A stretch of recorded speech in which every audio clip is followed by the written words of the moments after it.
The courtroom doors swung open, and two people walked in that nobody expected: a young white lawyer and a white female journalist.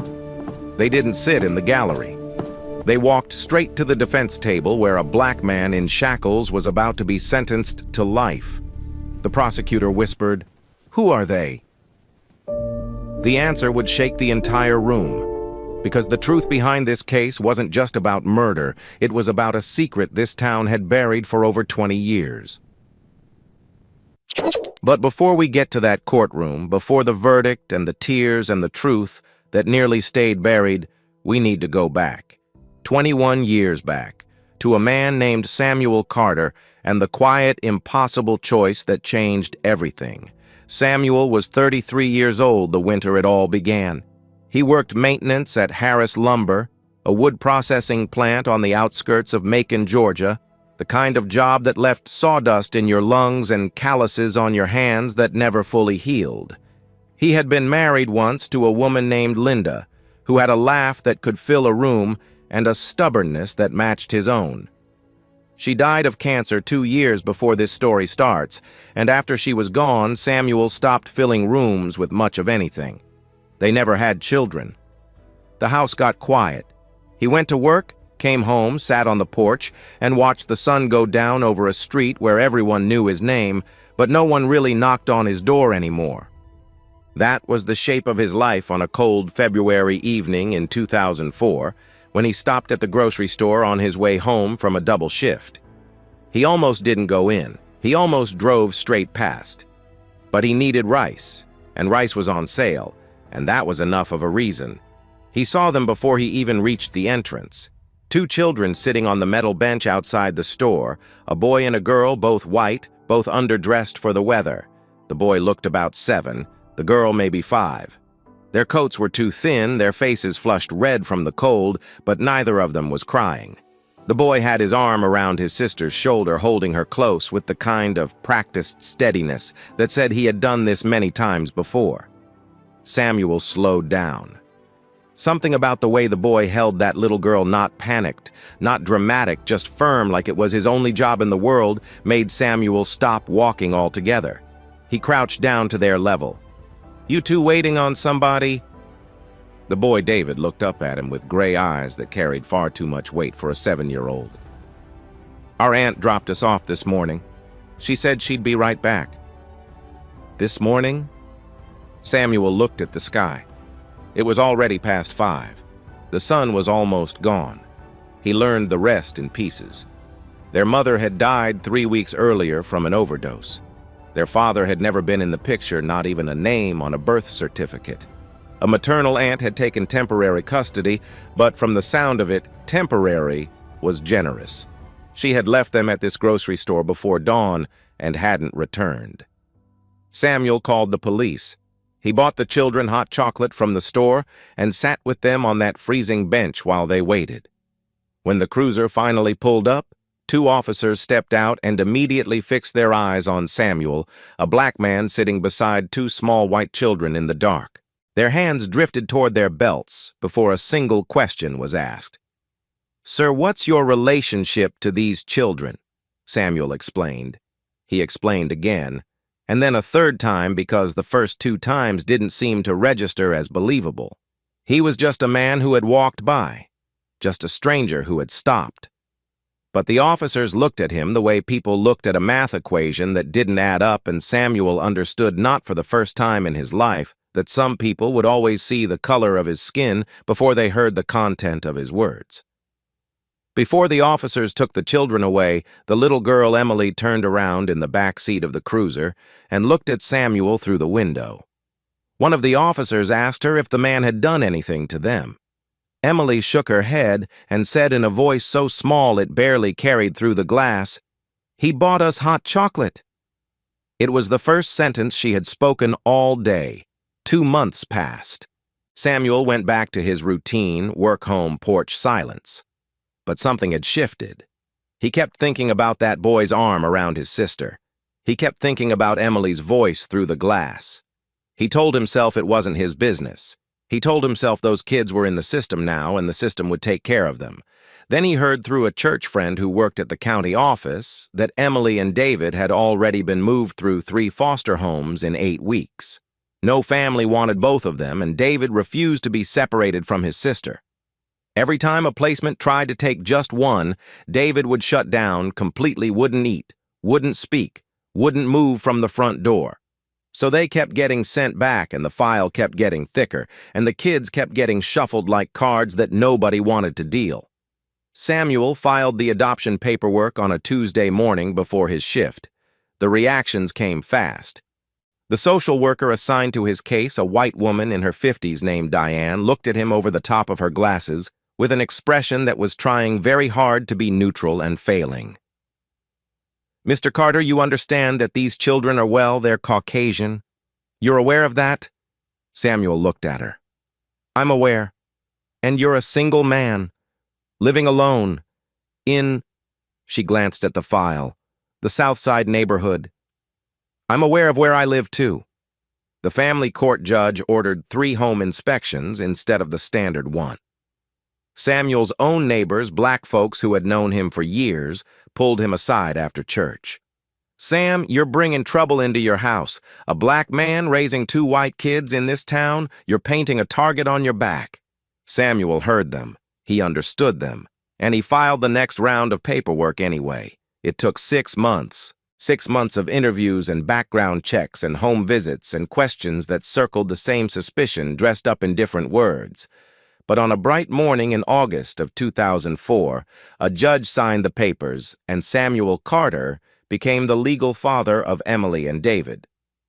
That first night, Samuel set up the spare bedroom with 2 small beds, a nightlight shaped like a star, and a bookshelf he had built himself over the weekend. Emily fell asleep within minutes, the deep, instant sleep of a child who finally felt safe enough to close her eyes. But David lay awake, staring at the ceiling, his body rigid under the covers. Samuel checked on them before turning in. He stood in the doorway, watching. David's eyes caught his in the dark. "Are you going to leave like the others?" David's voice was flat, not sad like he was asking about the weather. Samuel didn't answer with words. He pulled the chair from the corner of the room, set it beside David's bed, and sat down. He stayed there the entire night. When David woke up the next morning, Samuel was still sitting in that chair, his head tilted back asleep, but present. And something in David's gray eyes shifted just slightly, like a door that had been locked for a very long time, cracking open by a fraction of an inch. The years that followed were not easy. They were never going to be easy. A black single father raising 2 white children in rural Georgia, that was a sentence that made people uncomfortable no matter which side of the color line they stood on. The first day of school set the tone. Samuel walked Emily and David through the front doors of Macon Elementary, holding each of their hands. The teacher at the welcome desk smiled at the children, then looked up at Samuel and said, "Oh, are you their driver?" "I'm their father," Samuel said. The smile didn't vanish so much as rearrange itself into something confused and cautious, the way people's faces change when they encounter something they haven't been taught how to categorize. A white mother near the sign-in table saw the 3 of them together and gently pulled her own daughter closer, as if proximity to Samuel's family was something a child needed to be shielded from. That afternoon, David came home and sat at the kitchen table without touching his snack. "Dad, why does everyone stare at us like that?" Samuel pulled out the chair across from him and sat down so their eyes were level. "Because they haven't seen this before. But that doesn't mean it's wrong, David. It just means we're first." There were other moments, harder ones. When Emily was 9 and David was 11, Samuel attended a parent-teacher conference that he had marked on his calendar 2 weeks in advance. He wore a clean shirt. He brought a folder with both children's report cards, straight A's every term, because he had learned by then that a black father in a white school always needed receipts. A woman named Sandra Mitchell stood up during the open comment portion. She was a well-known parent on the school board, the kind of woman whose opinion moved through the community like weather. She looked directly at Samuel and said loud enough for the room to hear, Has social services actually vetted this situation properly? A single black man raising two white children who doesn't find that unusual? The room held its breath. Samuel felt every pair of eyes on him. He could have shouted. He could have left.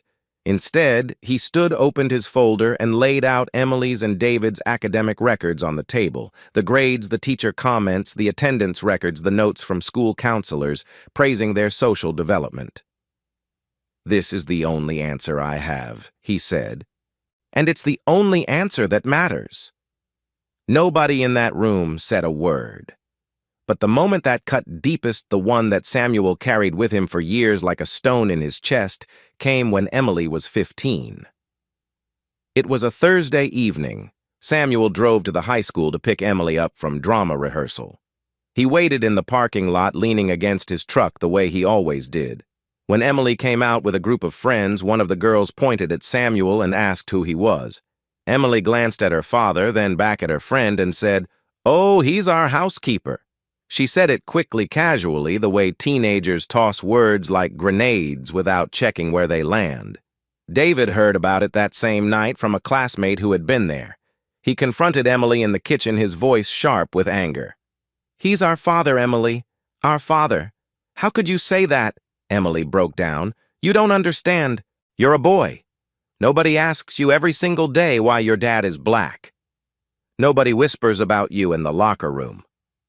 Samuel was in the hallway. He heard every word. He didn't step in.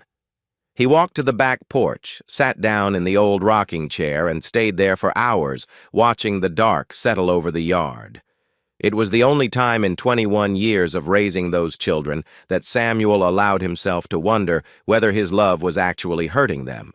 Whether his presence in their lives, the color of his skin, the shape of his face, everything that made strangers stare was a weight they would carry forever and resent him for eventually.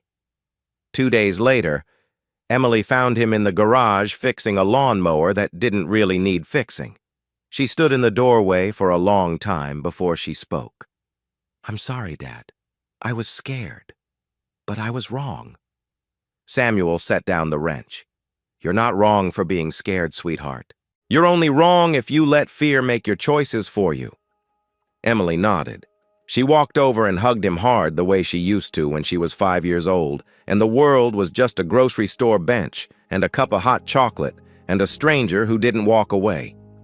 That lesson fear doesn't get to choose for you would come back around. But not yet. There were good years, too. Quiet years. The Christmas when Emily was 11 and David was 13, the plant cut Samuel's hours and money got tight enough that presents weren't possible. So Samuel stayed up until 2 in the morning on Christmas Eve, building a bookshelf for Emily out of scrap lumber from the plant and repainting David's old bicycle a shade of blue that almost looked new. On Christmas morning, David unwrapped the bicycle and understood immediately what it meant, not the paint, but the hours. He didn't say anything. He just put his arms around Samuel and held on. Emily ran to her room and came back with a handmade card she had drawn in crayon, a small house with 3 people standing in front of it, one tall and dark, 2 shorter and light, and underneath in crooked letters, 2 words, "Our family." Samuel put that card in his wallet. He would carry it there for the next 15 years through every shift at the plant, every Sunday at church, every quiet evening on the porch. It would still be there the night he was arrested. Years later, David graduated from Mercer University School of Law, top of his class valedictorian. Samuel sat in the front row wearing the only suit he owned, the one he had bought second-hand for Linda's funeral, and never had another occasion to wear until this one. When David stood at the podium and addressed the graduating class, he said, "I'm standing here today because one man taught me that justice isn't something you wait for. It's something you build." Samuel lowered his head. For the first time since Linda died, he cried in front of other people. Emily by then was working as an investigative journalist at a newspaper in Atlanta.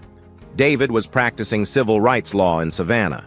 The 2 kids that nobody wanted had become exactly the kind of people that Samuel always believed they could be, not because he pushed them, but because he never let go. And then the phone call came. It was a Tuesday night when everything broke. Gerald Whitmore, a white production manager at Harris Lumber, 48 years old, was found dead in the plant's warehouse section. Blunt force trauma to the head. The police classified it as homicide within hours. Within 48 hours, Samuel Carter was in handcuffs. The case against him was built on 3 pillars, and every one of them was thin enough to see through if anyone had bothered to look. First, the plant's electronic badge system showed Samuel was the last employee to swipe out on the night Gerald died. Second, Samuel and Gerald had clashed publicly 2 weeks earlier, when Samuel discovered that Gerald had been slashing the maintenance budget so severely that critical equipment was failing. Samuel had reported it to the company's board of directors, a move that made him no friends and at least one enemy. Third, a night security guard named Rick Donovan claimed he saw Samuel near the warehouse around the time Gerald was killed. That was it. No DNA, no murder weapon, no surveillance footage, just a badge swipe, an argument, and one man's word against another. Samuel told the detectives the truth he had swiped out, walked to his truck, realized he left his lunchbox inside, and gone back for it. He never went near the warehouse. He never saw Gerald. But the truth in Macon, Georgia had a way of bending around a black man like light around a black hole, close enough to touch but never quite reaching him. The public defender assigned to his case came to see him once. A tired man with a briefcase full of other people's problems. He sat across from Samuel in the county jail and laid it out plain. They're pushing for first-degree murder. Life without parole. My honest advice. Plead guilty to a lesser charge, voluntary manslaughter. You'd be looking at 20 years instead of life. Samuel stared at him. I didn't kill anyone. Mr. Carter, I understand that. But the jury pool in this county is what it is. A black man accused of killing a white manager, the math isn't in your favor. Samuel leaned forward. I have spent my entire life teaching my children that the truth matters. That you don't lie, you don't hide, and you don't let fear make your choices. I am not going to plead guilty to something I did not do. Not for 20 years. Not for 20 minutes. The public defender withdrew from the case 2 days before trial, citing a scheduling conflict. Samuel was left with no attorney and a trial date that wasn't moving. The call reached Emily first. Pastor Wilkins from their old church in Macon phoned her office in Atlanta on a Wednesday afternoon. Emily, I'm sorry to be the one to tell you this. Your father's been arrested. They're saying he killed a man at the plant. Emily was in the middle of the biggest investigative piece of her career, a corruption exposé, months in the making. She left it on her desk without a second thought and was on the highway to Macon within the hour. David got the news that same evening. He was in Savannah preparing for a civil rights case that had taken him 6 months to build. But when he pulled the court filings for Samuel's case and read through the prosecution's evidence, the lawyer in him saw immediately what the son in him already knew. The entire case rested on circumstantial evidence and a single eyewitness account. No physical evidence, no forensics, nothing that would survive scrutiny in a fair courtroom. He called Emily. This case has holes you could drive a truck through. Someone wanted Dad to take the fall.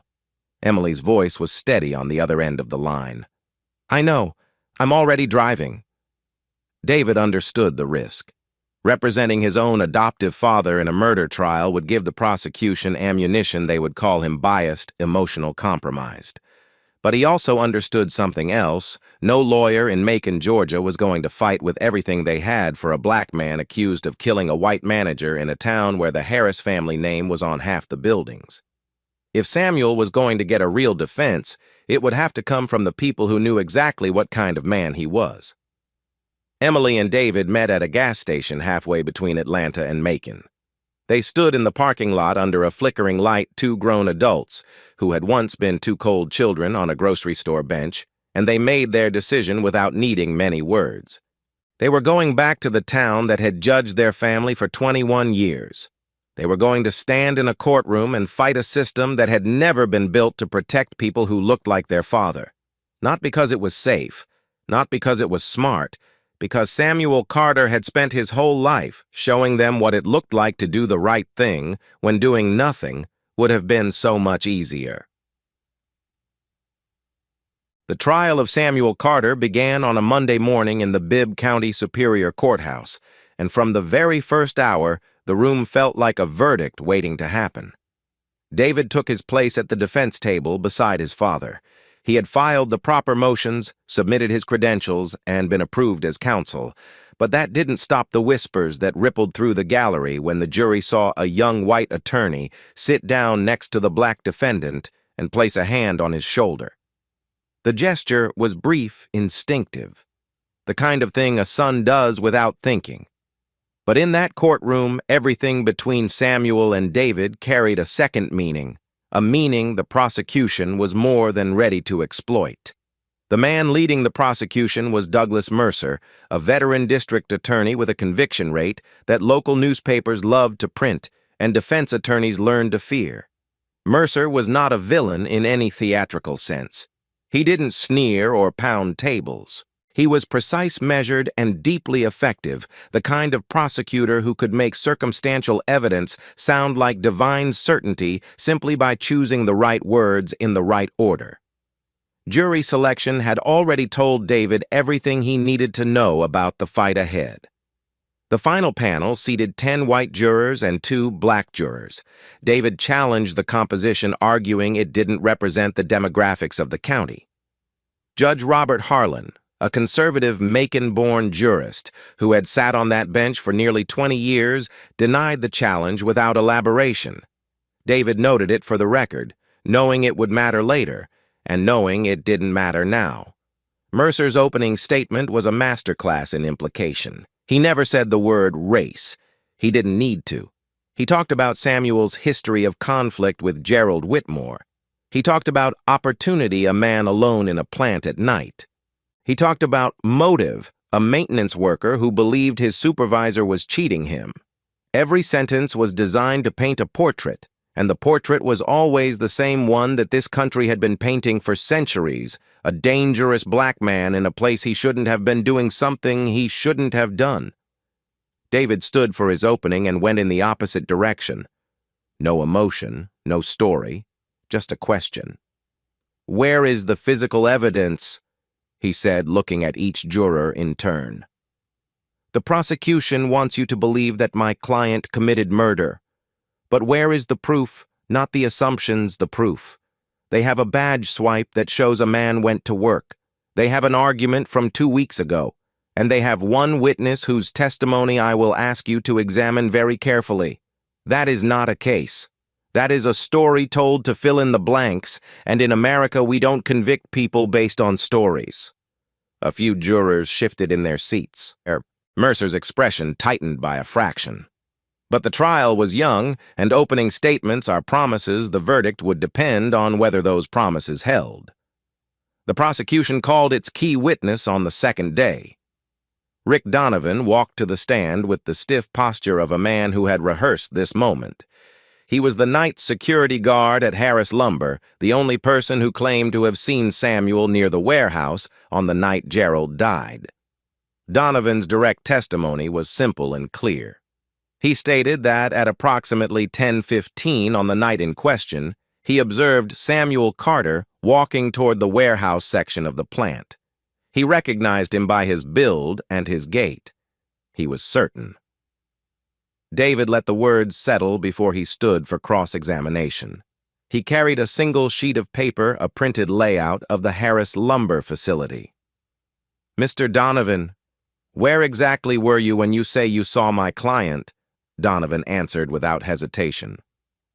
"At the main gate security station." David held up the facility map so the jury could see it. "The main gate security station is here," he said, pointing. "The warehouse entrance is here. That's over 200 yards away on the other side of 2 manufacturing buildings. There is no direct line of sight between these 2 points." He turned to Donovan. "You're telling this court that you identified a specific individual from over 200 yards away at night through 2 buildings. Donovan's confidence wavered. "I recognized his walk. I've worked with him for years." David repeated the words slowly. His walk. At night. From 200 yards. He let the jury sit with that, then moved on. Mr. Donovan, isn't it true that 1 week after Gerald Whitmore's death you were promoted to head of the night security team? Donovan blinked. That was a routine promotion. Who signed the promotion order? Donovan looked toward the prosecution table before answering. Franklin Harris, the vice president of operations. David nodded. Franklin Harris, the son of the plant's owner. The same Franklin Harris who oversees all personnel decisions at the facility. He didn't ask another question. He simply said, "No further questions," and sat down. The seed had been planted. It was small, and the jury might not have noticed it yet. But seeds don't need to be noticed to grow. While David fought in the courtroom, Emily worked outside of it. She had taken leave from her newspaper in Atlanta, though leave was a generous word for what amounted to walking away from a career-defining story mid-draft. She didn't care. Stories could wait. Her father couldn't. Emily started where any good investigative journalist starts, with the money. She pulled publicly available financial records for Harris Lumber cross-referenced vendor contracts with actual maintenance logs and began interviewing current and former employees who were willing to talk. What she found was bigger than a single murder. Gerald Whitmore had not just been cutting the maintenance budget. Gerald, working alongside Franklin Harris, had been running a systematic fraud-inflating repair costs on paper, contracting with shell vendors, and pocketing the difference. The scheme had been operating for at least 5 years, draining hundreds of thousands of dollars from the company, while actual equipment deteriorated to dangerous levels. Samuel had stumbled onto the edge of this scheme without knowing its full scope. As maintenance crew leader, he saw equipment logged as replaced that was clearly original rusted failing held together with improvised repairs. He reported the discrepancies to Gerald first. Gerald dismissed him. So Samuel went over Gerald's head and reported directly to the board of directors, which meant his complaint landed on the desk of Franklin Harris, the very person profiting from the fraud. 2 weeks before Gerald's death, Samuel had gone one step further. He sent an email to the Georgia State Workplace Safety Inspection Board requesting an audit of the plant's equipment. If that audit had happened, the entire fraud would have unraveled, and both Gerald and Franklin would have faced criminal prosecution. Emily called David from her hotel room at midnight, her voice tight with the controlled urgency of someone holding a live wire. "David, this wasn't random. Gerald and Franklin Harris were stealing from their own company for years. Dad found out and reported it. 2 weeks before Gerald died, Dad contacted the state inspection board. If that inspection went through, Franklin was finished." David was quiet on the other end of the line, processing. Emily continued. "Someone killed Gerald to shut down the fraud trail before the inspectors arrived. And they needed a fall guy, someone who already had a public conflict with Gerald, someone the town would be ready to believe was guilty. Dad was perfect. He had the argument on record, the badge swipe that put him at the plant that night, and David finished the sentence. And he was black, in a county where that's still the most damning evidence of all. The picture was coming into focus. But having a theory and proving it in court were two entirely different things, and the distance between them was about to become painfully clear. Franklin Harris did not become a powerful man by being careless. Within days of Emily's inquiries, the pressure campaign began. 2 plant workers who had initially agreed to speak with Emily about the maintenance fraud suddenly went silent. One of them called her from an unknown number and said in a voice barely above a whisper, "I have a family. I can't be part of this. I'm sorry." The line went dead. Then Emily's managing editor in Atlanta called. His tone was different than usual, careful, measured, the kind of voice people use when they're delivering someone else's message. "Emily, you're on personal leave. You are not authorized to conduct investigations on behalf of the paper during your leave. If you're using your press credentials to interfere with an active criminal trial, we'll need to review your employment status." Emily understood what that meant. Someone with influence had made a phone call to the paper. Someone wanted her to stop digging. Inside the courtroom, Mercer shifted tactics. He could feel the case softening at the edges, and he responded the way skilled prosecutors do, by attacking the defense's credibility rather than strengthening his own evidence. "Ladies and gentlemen," Mercer said during a mid-trial motion hearing, "I want to draw your attention to an unusual aspect of this case. The defense attorney is not an impartial advocate. He is the adopted son of the defendant. Every argument he presents, every objection he raises is colored by personal attachment, not by facts. I urge you to weigh his words accordingly." It was a calculated strike, and it put David in an impossible position. If he responded with emotion, he proved Mercer's point. If he remained too cold, too clinical, he risked losing the human connection with the jury that was his only real advantage. David chose his words with surgical care. "The prosecution suggests that my relationship with my client compromises my judgment. I would suggest the opposite. I know this man. I know his character. And more importantly, I know the evidence, or rather the lack of it. Personal knowledge of a defendant's integrity is not a weakness. It is exactly what this jury needs to hear." It was a strong response. But David could feel the ground shifting beneath him, and he wasn't sure it was shifting in the right direction. The weight fell heaviest on Samuel. In the county jail, stripped of his routine, separated from everything that had given his life meaning for 21 years, Samuel began to fold inward. He barely ate. He spoke less. During visitation, David sat across from him, separated by a plexiglass divider, and saw something in his father's eyes that he had never seen before. Not anger, not fear, but a deep, quiet exhaustion that looked like surrender. "I want you and Emily to stop," Samuel said. His voice was steady, but the words were heavy. "I don't want you two destroying your careers over this. You've worked too hard. Both of you." David placed his hand flat against the glass. "Dad, you didn't quit when the entire town said you had no business raising us. You didn't quit when Sandra Mitchell humiliated you at that school meeting.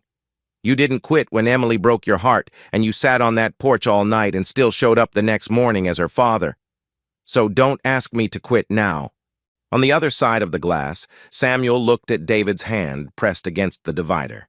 He raised his own hand and placed it against the same spot, their palms separated by an inch of plexiglass and 21 years of everything they had survived together. That night, Emily and David sat in the parking lot of their motel in Macon and had the hardest conversation of their lives. They disagreed sharply, genuinely about what to do next. Emily wanted to go public immediately. Take the financial records, the vendor fraud, the timeline connecting Franklin Harris to the cover-up and publish it. Force the story into the open where public pressure could do what the courtroom wasn't doing. "If I run this story, every news outlet in Georgia picks it up by morning. The judge can't ignore it, the jury can't unsee it." David shook his head. "If you publish before I present it in court, Mercer files for a mistrial. He argues the jury has been tainted by media coverage. The judge grants it, and Dad sits in jail for another 6 months, maybe a year, waiting for a new trial. He won't survive that, Emily. Not mentally." Emily shot back. "And if you try to present it in court and the judge shuts you down, what then? At least if the public knows there's accountability." "I'm his lawyer, Emily. I need you to trust me." Emily stared at the cracked asphalt of the parking lot for a long moment. When she looked up, her eyes were wet, but her voice was steady. "I do trust you, but I also remember sitting in the hallway and hearing Dad on the porch that night, the night I called him our housekeeper. He sat out there alone for hours because I was too ashamed to call him my father. I will not let anyone make him sit alone again." The words landed somewhere deep in David's chest, in a place that legal training couldn't reach. They agreed on a plan. David would file a motion to introduce the new evidence in court. If the judge accepted it, they would fight the battle inside the system. If the judge rejected it, Emily would publish within the hour.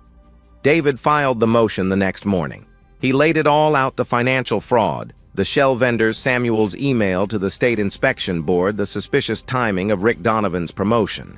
He argued that this evidence established an alternative motive for Gerald Whitmore's murder and directly undermined the prosecution's narrative.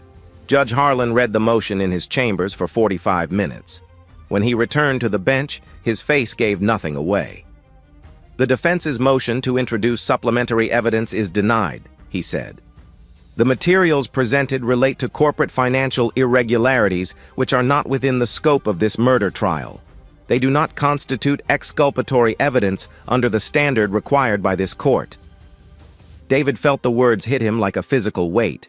He knew the judge wasn't entirely wrong on the legal technicality, but he also knew that without the fraud evidence, all he had was the weakness of the prosecution's case. And in a courtroom where the defendant was black and the victim was white, weakness of evidence wasn't always enough. Mercer delivered his closing argument that afternoon with the confidence of a man who knew the wind was at his back. He spoke about duty, about community safety, about the need to hold people accountable. He never raised his voice. He didn't need to. Every word was calibrated to land in the space between evidence and fear, the space where prejudice lives and convictions are born. The jury filed into the deliberation room. David sat beside Samuel at the defense table, both of them staring straight ahead. Emily sat in the gallery row directly behind them, her phone gripped in her hand with her editor's number already pulled up her finger, hovering over the call button. 4 hours passed. Then the jury door opened and the foreperson stood. "Your Honor, we have been unable to reach a unanimous verdict." The courtroom erupted in murmurs. Judge Harlan called for order and instructed the jury to resume deliberations the following morning. If they remained deadlocked, he would consider declaring a mistrial, which meant Mercer could request a new trial, and the entire process would begin again from nothing. Samuel would stay in jail. The weeks would become months. The months might become a year. That evening, guards escorted Samuel back to his cell. The courthouse emptied. The lawyers packed their briefcases. The reporters filed their stories. And in a 6x8 room with a concrete floor and a single overhead light, Samuel Carter sat on the edge of his cot and reached into his wallet, the same worn leather wallet he had carried for over 20 years, and pulled out a piece of paper creased and softened by 15 years of being folded and unfolded and held. A handmade card drawn in crayon by an 11-year-old girl who had just opened a bookshelf built by her father's hands on a Christmas morning when money was too tight for real presents. 3 figures standing in front of a small house, one tall and dark, 2 shorter and light. 2 words in crooked, childish handwriting, "Our family." Samuel held the card under the thin light that leaked through the bars from the corridor. He traced the crayon lines with his fingertip. Then he closed his eyes and pressed the card against his chest, and the cell went quiet, in the way that only a room built for punishment can be quiet completely mercilessly without comfort. Outside, somewhere in a motel room in Macon, Emily Carter was not sleeping. She was staring at a ceiling and making a decision that no journalism school had ever prepared her for. The jury was deadlocked. The judge had shut them out. The legal road was narrowing to a point. But Emily was not just a journalist. She was the daughter of a man who had taught her by word and by example, through sacrifice and through silence, that you don't wait for someone else to do the right thing. You do it yourself even when it costs you, especially when it costs you. She picked up her phone. But she didn't call her editor. She scrolled to a different name, a name she had found buried in Harris Lumber's old employee records 3 days earlier, and hadn't known what to do with until now. Martha Jennings, former administrative secretary at Harris Lumber, 18 years at the company, quietly forced into early retirement 2 months ago right after Gerald Whitmore's death. Emily didn't know what Martha Jennings knew. She didn't know if the woman would even open her door, but she knew that somewhere in this town there was a truth that hadn't been spoken yet. And she was going to find it tonight, because her father was sitting alone in a cell with a crayon drawing pressed against his heart, and Emily had made a promise to herself that she would never let him sit alone again. Emily drove to Martha Jennings's house at 11 o'clock that night. It was a small bungalow on a quiet street at the edge of town, The kind of house that blends into its surroundings so completely that you could drive past it 100 times and never remember it was there. The porch light was off. The curtains were drawn. Everything about the place said go away. Emily knocked anyway. No answer. She knocked again, then spoke through the door, her voice steady but carrying the weight of everything that was riding on this moment. "Mrs. Jennings, my name is Emily Carter. I know you worked at Harris Lumber for 18 years, and I know you were pushed out right after Gerald Whitmore died. I'm not here as a reporter. I'm here as a daughter. My father is sitting in a jail cell tonight for something he didn't do, and I believe you know something that could help him." The house stayed dark. The street was silent. Emily stood on that porch and felt the seconds stretch into something unbearable. Then the deadbolt turned, and the door opened. Martha Jennings was in her early 60s with gray hair pulled back and reading glasses hanging from a chain around her neck. She looked at Emily, the way people look at something they've been expecting and dreading in equal measure, with recognition and resignation. She didn't invite Emily inside right away. She stood in the doorway and studied the young woman's face, searching for something. Whatever she found there, it was enough. She stepped aside and let Emily in. What Martha told her changed everything.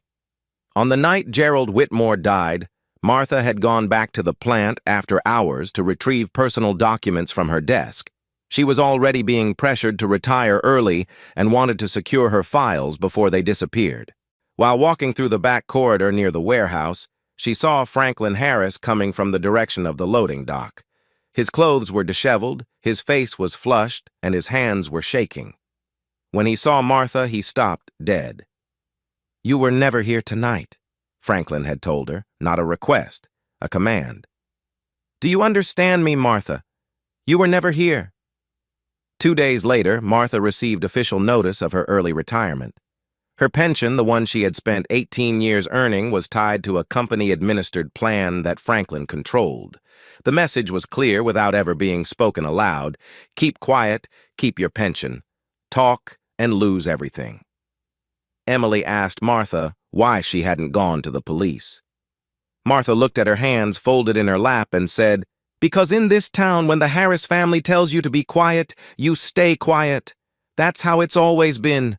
That's how it works." Emily leaned forward. "Mrs. Jennings, it doesn't have to work that way tomorrow." Martha looked up at Emily.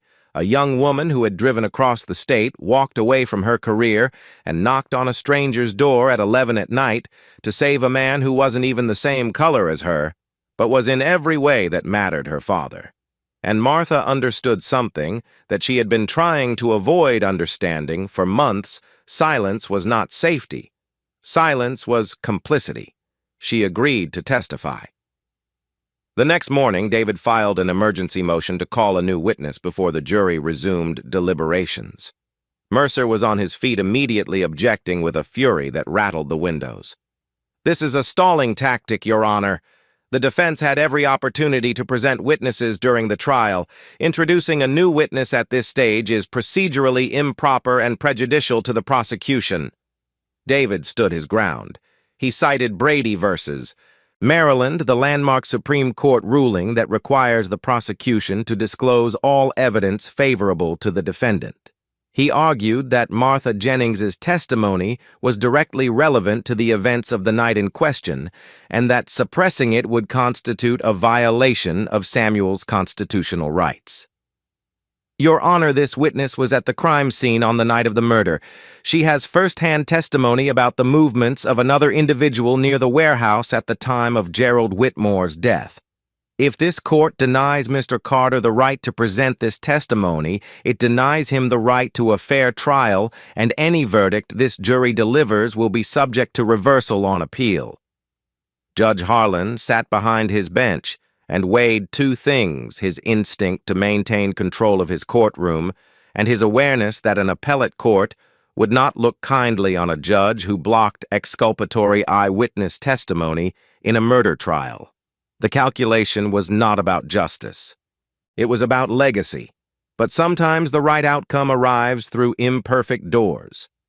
"The motion is granted," Judge Harlan said. "The witness will be heard." Martha Jennings took the stand in a courtroom so quiet that every footstep she took echoed off the walls. She was not a dramatic witness. She did not cry. She did not raise her voice.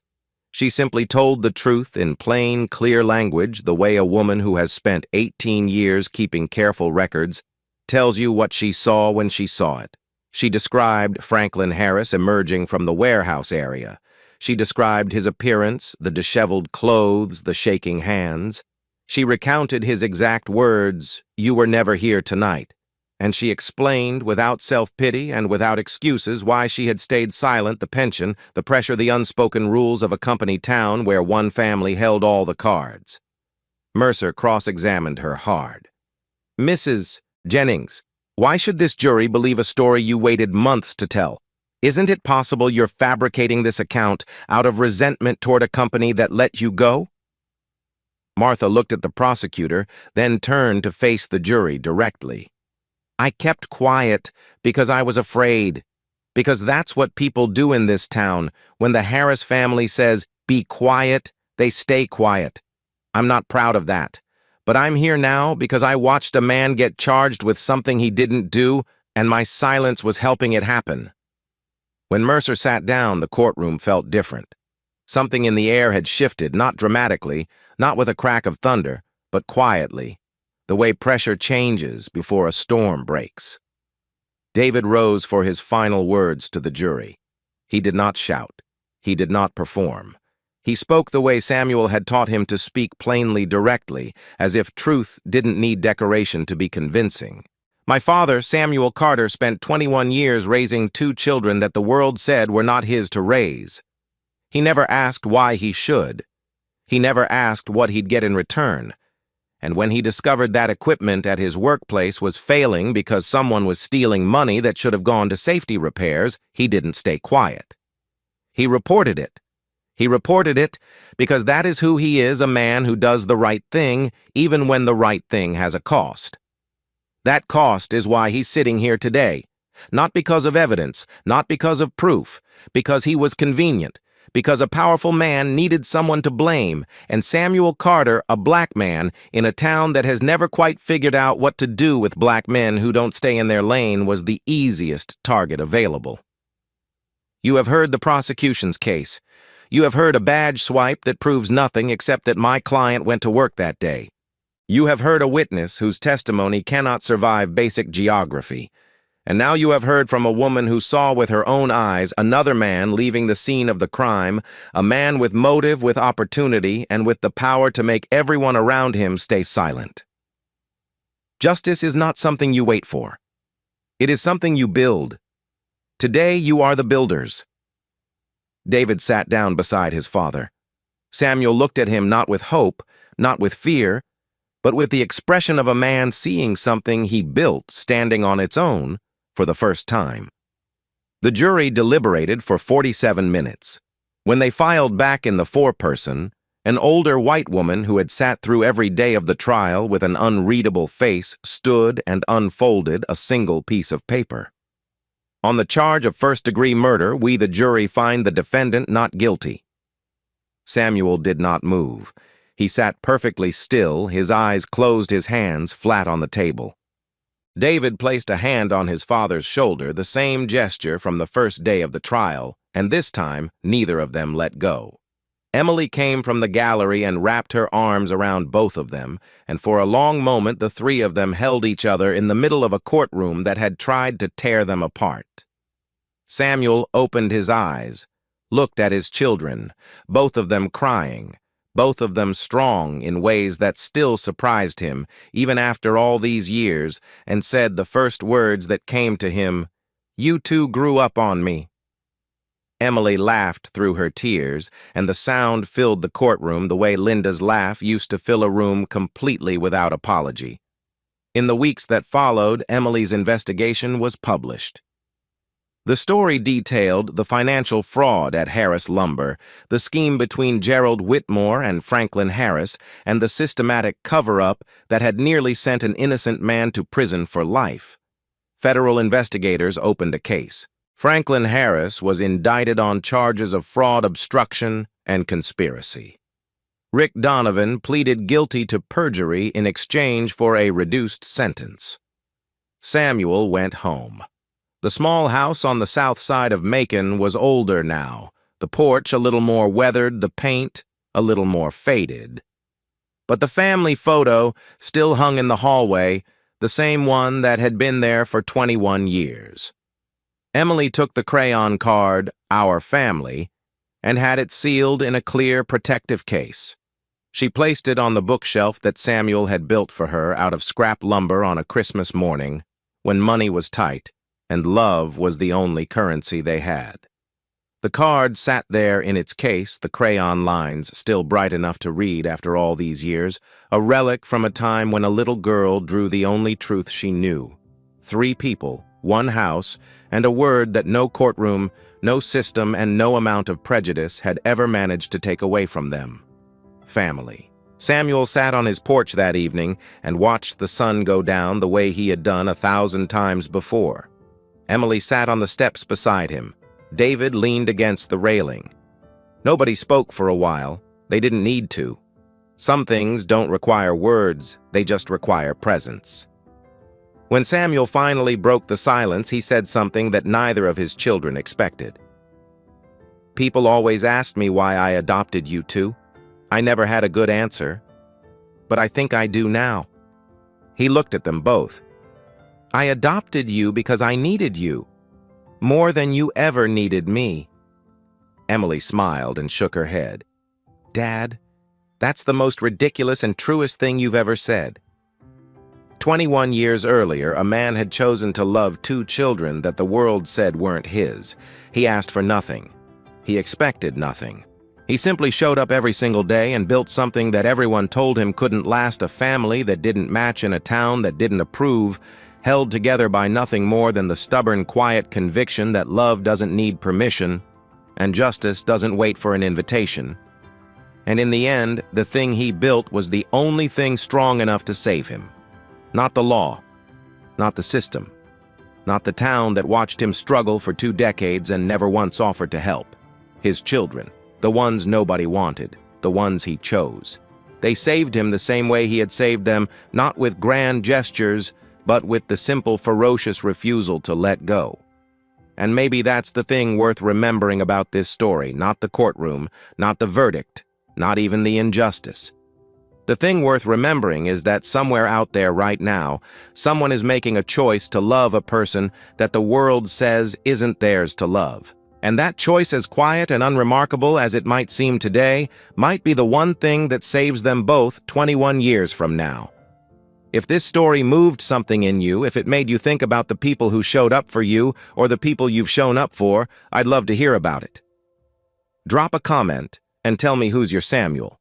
And if you haven't already, hit subscribe. Stories like this one deserve to be heard, and you being here is what makes that possible.